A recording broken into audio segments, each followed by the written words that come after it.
At dahil nga medyo mahirap mahuli ang malalaking pusit, kaya naman ay dinilalaan tayo sa maliliit na pusit at ari na may lasang pusit din. Pero kahit nga yan ang liit niyan, abay, masakit din yan mga gat.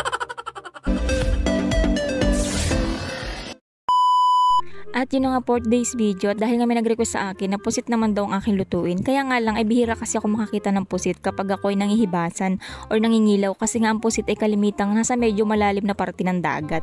Pero kapag nga si Papa ay naninikin ay madalas nakakahuli siya ng pusit. Kaya nga lang hindi naman namin kinakain or hindi namin inuulam kasi nga ay binibenta namin yun.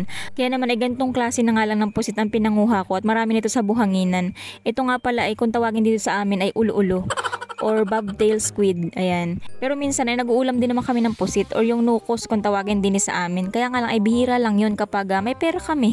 Hindi, I mean kapag kapag kukunti lang naman yung nahuli at saka ay wala talaga kaming maiulam. Yes, nawawalan din po kami ng ulam kasi ay minsan inaabutan kami ng tamad sa pangunguha ng pangulam. Yung mga ganong kasing klase ng seafoods, yun lang baga ang nabibili sa amin. Tulad ng kasag, yung mga ganyan, katang.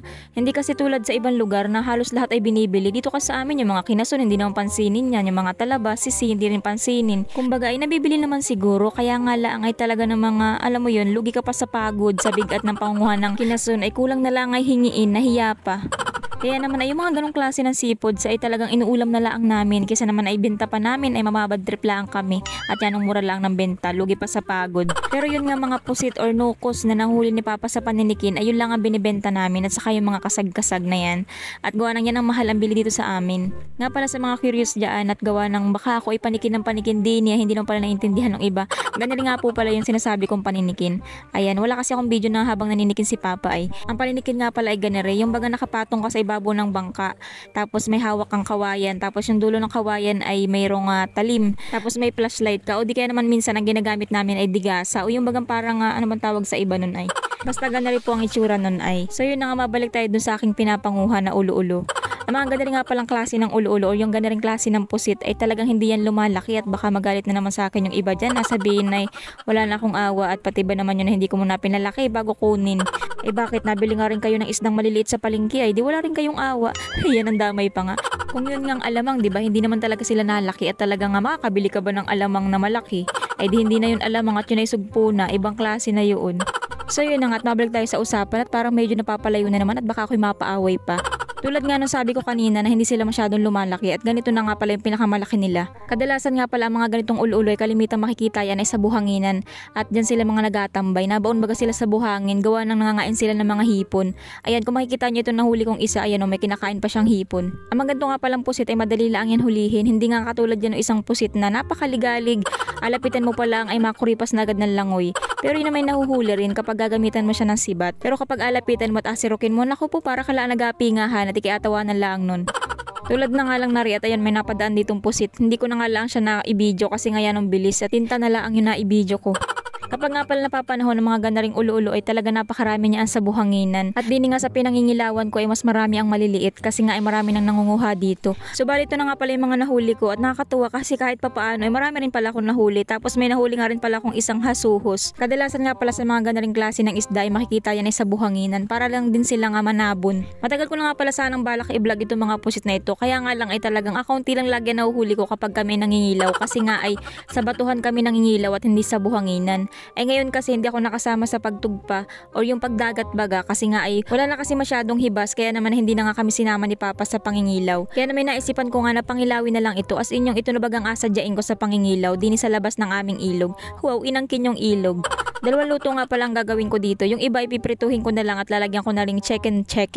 Basta gayon, basta prito.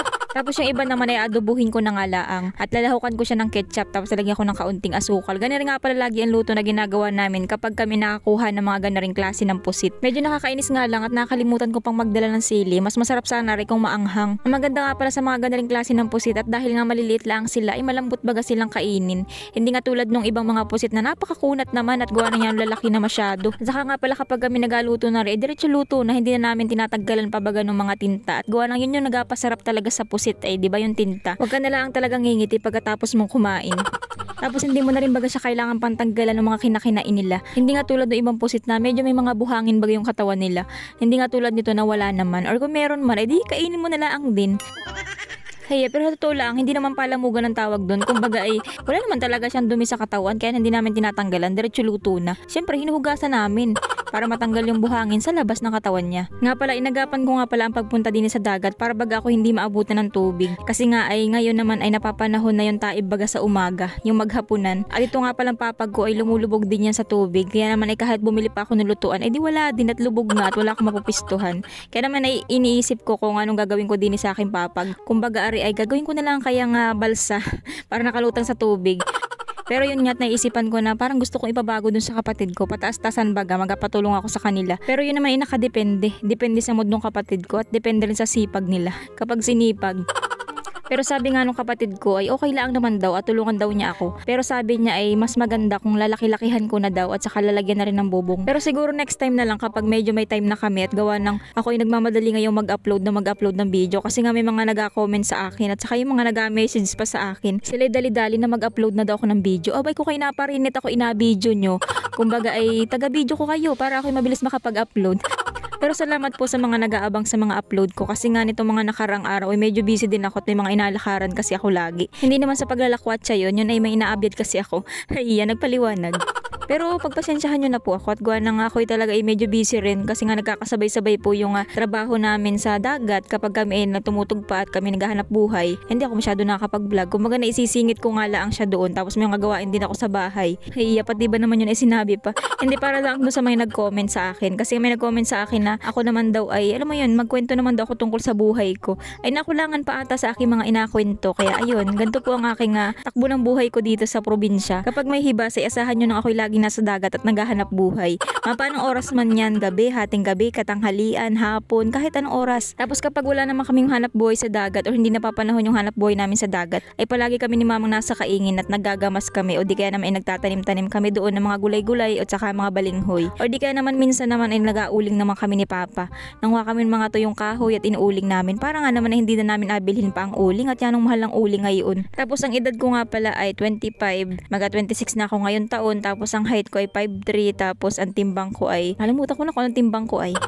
Tapos ako nga pala ay, alam mo yun, medyo matino naman ako kausap minsan, pero minsan ay, di ko rin alam, di ko sure.